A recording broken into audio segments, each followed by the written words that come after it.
পরে পানি হচ্ছে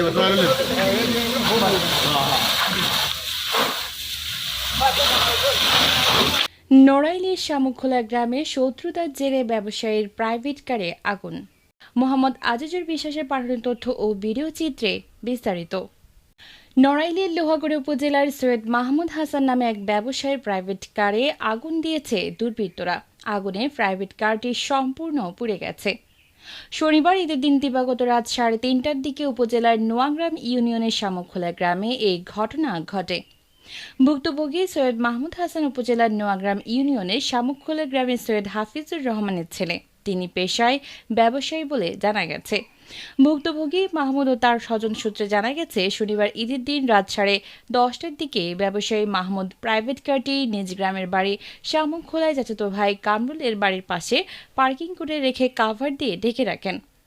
পরে তিনি ভাই বন্ধুদের সাথে আড্ডা দিয়ে রাত 3টার দিকে গাড়ি দেখে বাসায় চলে যান। এরপরে রাত 3:30টার দিকে খবর পান তার প্রাইভেট কারে আগুন দেওয়া হয়েছে। খবর পেয়ে ঘটনাস্থলে গিয়ে প্রাইভেট কার জ্বলতে দেখেন। পরে 999-এ কল দেওয়া হলে লোহাগড়া ফায়ার সার্ভিসের একটি দল ঘটনাস্থলে পৌঁছে আগুন নিয়ন্ত্রণে আনে। এ বিষয়ে স্থানীয় কয়েকজনের সাথে কথা হলে তারা জানান, আমি ঈদের একদিন আগে গত 6 তারিখ 11টার সময় বাড়িতে আসি। আসার পরে ওই দিন রাত্রে আমি বাজারে গাড়ি রাখছি, যেহেতু আমাদের গ্রামে একটা মার্ডার হয়েছে, বিভিন্ন লোক বিভিন্নভাবে আমার নিজের ভিতরেও সংশয় লাগছে, এই জন্য আমি বাজারে রাখছি গত পরশু দিন গাড়ি রাখার পরে কালকে সবাই বিকালবেলা ঘুরতে গেছে। যাওয়ার পরে আমার ফুফাতো ভাই কালকে চালাইছিল গাড়ি, ও পরে 10:30টার সময় রাখছে গাড়ি এখানে। রাখার পরে ও ঢেকে রেখে গেছে। রাখার পরে আমি বাহিরে ছিলাম। আমি রাত 2টার সময় যখন বাসায় যাই তখনও আমি দেখছি যে গাড়ি ঢাকা আছে। যখন 3:50 বা 45 এরকম বাজে, তখন চারপাশ থেকে ডাক দিছে যেরকম আমাদের গাড়িতে আগুন ধরাই দিছে। তখন আমরা দৌড়াই আসলাম। আসার পরে দেখি যে কামরুল ভাই, তারপরে অন্যান্য আরও কয়েকজন পানি, তারপরে বালু এগুলো দিচ্ছে, কিন্তু আগুন নিয়ন্ত্রণে কোনোভাবেই আনা যাচ্ছে না। পরে ফায়ার সার্ভিসে ফোন দিলাম, থানায় ফোন দিলাম। দেওয়ার পরে থানার থেকেও ফায়ার সার্ভিসে ফোন দিয়েছে। আমরাও 999-এ ফোন দিয়ে আমরাও অবগত করছি। করার পরে ফায়ার সার্ভিস আসছে। আসার পরে ওনারা আগুন নিয়ন্ত্রণে আছে। কি গাড়ি ছিল, কোন কালারের গাড়ি হচ্ছে প্রিমিও 15 মডেল, 20-এ রেজিস্ট্রেশন করা, সিলভার কালার। গাড়িটা কেউ আগুন দিয়েছে অথবা গাড়ি থেকে আগুন ধরতে পারে, এরকমটা কোনটা মনে হয় আপনার? অবশ্যই আগুন দিয়েছে এবং পরিকল্পিতভাবে দেওয়া। কারণ আমি যেহেতু 2টার পর্যন্ত বাহিরে ছিলাম, এই তথ্য না জানলে সাধারণত দুর্ঘটনা ঘটে 12টা-1টার ভিতরে সাধারণভাবে, কিন্তু এই জায়গায় দুর্ঘটনা ঘটছে 3:30টার পরে। তার মানে যারাই আগুন দিক তারা অবশ্যই খোঁজ খবর নিচ্ছে যে আমি আসলে বাড়ি গেছি কিনা, গ্রামে কি আপনার প্রতিপক্ষ আছে অথবা শত্রু আছে, এরকম ধারণা করতে? ওইভাবে সরাসরি বলা যাবে না যে আমার অমুক শত্রু। সবাই আমার বন্ধু, আবার সবাই শত্রু। এই ঘটনায় থানাতে কোনো লিখিতভাবে অভিযোগ অথবা লিখিত অভিযোগ দিতে যাবো, এখনো দিনই দেবো। কত টাকার ক্ষতি হয়েছে গাড়িটা পোড়াতে আপনার? গাড়ির দাম বর্তমান 35 লক্ষ টাকা। কি চাচ্ছেন আপনি এই বিষয় নিয়ে? এই বিষয়ে আমি চাই সুষ্ঠু তদন্তের মাধ্যমে যে বা যারা এই অন্যায় করছে এটার দৃষ্টান্তমূলক শাস্তি হবে। ঘুরতে গেছিলাম, গন্ডক ব্রিজের উপরে গেছি। তারপরে মধুমতি সেতু হয়ে ঘুরে এসে আনুমানিক 10টার দিকে গাড়ি রেখেছি। গাড়ি যখন ঢেকে রেখেছি, পরে রেখে আমি আমার গ্রামের বাড়ি হচ্ছে রামপুর লক্ষ্মীপাশা, ওখানে চলে যাই। পরে রাত 4টার দিকে আমার কাছে ফোন যায় যে গাড়িতে আগুন ধরছে। গাড়িতে আমার কাছে জিজ্ঞাসা করা হয়েছিল গাড়ি ঢাকা আছে কিনা। আমি বলছি হ্যাঁ, ঢেকে রেখে আসছি।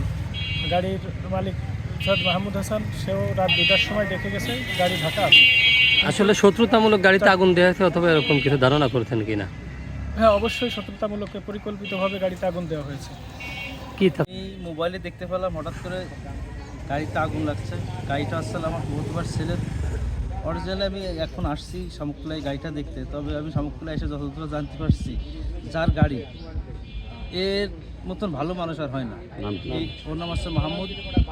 এই অত্র এলাকার এমন কোনো মানুষ নাই ওর বিপদ আপদে ওর কাছে না গেছে, কারোর সাহায্য সহযোগিতা না গেছে, তার এই গাড়িটা পুরাই দিয়েছে। অরিজিনালি এটা খুব দুঃখজনক।